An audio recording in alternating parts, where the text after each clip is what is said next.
কি অদ্ভুত ঘটনা দেখেন। ভারতের প্রতিরক্ষা মন্ত্রী রাজনাথ সিং সতর্ক করছেন বাংলাদেশের অন্তর্বর্তী সরকারের প্রধান উপদেষ্টা ডক্টর মোহাম্মদ ইউনূসকে। তিনি বলছেন, ভারতকে নিয়ে মন্তব্য করার ক্ষেত্রে ডক্টর ইউনূস যাতে সতর্ক থাকেন অথবা সচেতন থাকেন। তো কেন? এর একটা লম্বা ইতিহাস আছে। বাংলাদেশের এই গণঅভ্যুত্থান, সরকার পরিবর্তন, এটাকে তো কোনোভাবেই ভারত এগ্রি করে না বা স্বীকৃতি দেয় না। এটা সত্য, এটা প্রতিষ্ঠিত। এবং ডক্টর মোহাম্মদ ইউনূসের যে বিভিন্ন সময় বক্তব্য, ওই যে আম, বঙ্গোপসাগরকে একটা বাণিজ্যের হাব বানানো এবং পূর্বান ভারতের পূর্বাঞ্চল এবং চীন, ভারত, বাংলাদেশ মিলে যে এটা একটা বাণিজ্য সম্ভাবনার কথা কখনো কখনো কোনো সেমিনারে, সিম্পোজিয়ামে বা অন্য ফোরামে, আন্তর্জাতিক ফোরামে তিনি যে বলেছেন, এটাকে ভারত ভালোভাবে নেয় না। তারা মনে করে যে এর মধ্য দিয়ে এক ধরনের উস্কানিমূলক মানে মন্তব্য বা বার্তা আছে ডক্টর ইউনূসের। সেই কারণে ডক্টর ইউনূসের এই বক্তব্যের তারা বেশ প্রতিবাদ করেছে। ভারতের রাজনীতিতে ঝড় উঠেছে ইউনূসের এই বক্তব্যে। কিন্তু আসল বিষয়টা হলো যে এই যে বাংলাদেশের রাজনৈতিক পট পরিবর্তন হলো, যে পট পরিবর্তনের ফলে ভারত যে ছিটকে পড়ে গেল একদিকে, এবং এর মধ্যে দিয়ে চীন এবং পাকিস্তান যে খুব দ্রুত ঢুকে পড়লো, এইটাকে ভারত ভালোভাবে নিচ্ছে না।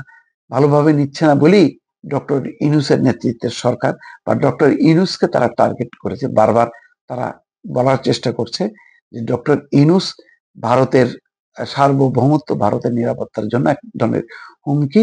কারণ ডক্টর ইউনূস বারে বারে পাকিস্তান এবং চীনকে ইনভাইট করছে, এবং ইনভাইট যত বেশি ঘনিষ্ঠতা অর্জন করছে তত বেশি ভারতের জন্য বিষয়টা হুমকি হয়ে দাঁড়াচ্ছে।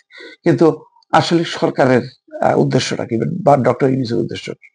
তারা যেটা বলতে চায় যে তারা সবার সাথে সমান সম্পর্ক রাখবে, কারোর প্রতি এমন ভাবে ঝুঁকে পড়বে না যাতে কেউ বলতে না পারে যে বাংলাদেশ তো ভারতমুখী, বাংলাদেশ তো চীনমুখী, বাংলাদেশ তো পাকিস্তানমুখী।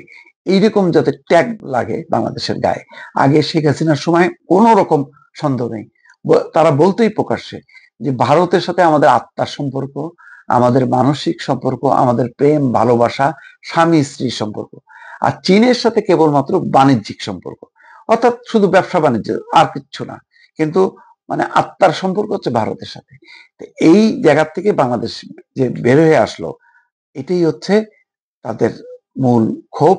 এবং সেটা এখন এই কারণে ডক্টর ইউনূসের সামান্য একটা বক্তব্য, যেটা হয়তো আঞ্চলিক স্বার্থে সে কথা বলছে, সেটাকে ধরে নিচ্ছে যে ভারতের বিরুদ্ধে। ভারতের সর্বদেশটির সর্বভারতীয় গণমাধ্যম নেটওয়ার্ক 18 গ্রুপের এডিটর ইন চিফ রাহুল যোশীর সাথে একান্ত সাক্ষাৎকারে বাংলাদেশ ভারত দ্বন্দ্বের বিষয়ে নিজের অভিমত তুলে ধরেন রাজনাথ সিং। তিনি বলেন, ভারত কখনোই বাংলাদেশের সঙ্গে কোনো বিভেদ চায় না। তবে প্রতিরক্ষা মন্ত্রী স্পষ্টতই বলেন, ভারত যে কোনো ধরনের চ্যালেঞ্জ মোকাবেলা করতে পারে, যদিও আমরা আমাদের প্রতিবেশীদের সাথে সুসম্পর্ক বজায় রাখার লক্ষ্য স্থির রাখি। নয়াদিল্লি কখনোই বাংলাদেশের সঙ্গে উত্তেজনাপূর্ণ সম্পর্ক চায় না। তাই ডক্টর মোহাম্মদ ইউনূস যখনই মন্তব্য করবেন, তিনি যেন ভাবনা চিন্তা করে কথা বলেন। আসলে ওইটাই তাদের মূল ক্ষোভ হচ্ছে বাংলাদেশের এই যে পট পরিবর্তন, এই পট পরিবর্তনে তারা মনে করে ভারতের বাণিজ্যিক স্বার্থ, ভারতের নিরাপত্তার স্বার্থ বিঘ্নিত হয়েছে। এই কারণেই তারা ডক্টর মোহাম্মদ ইউনূসকে না বিরোধিতা করছে। ফেব্রুয়ারির পর নির্বাচিত সরকার, যে সরকার আসবে, সেই সরকারকে কি খুব তারা মনে করবে যে না, এটা খুব ভারতের খুব মানে কাছাকাছি বা তাদের স্বার্থের অনুকূলে? না, সেটাও মনে করবে না।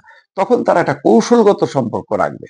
যদিও ইউনূসের মতন হয়তো এত বিরোধী অবস্থানে না থাকলেও তারা হয়তো রাজনৈতিক একটা কৌশলগত অবস্থান নেবে। কিন্তু শেখ হাসিনার সরকারকে তারা যেভাবে মানে ভেতরের থেকে গ্রহণ করেছিল, সেই রকম গ্রহণযোগ্য কোন সরকার হয়তো আর ভারত পাবে না। দর্শক।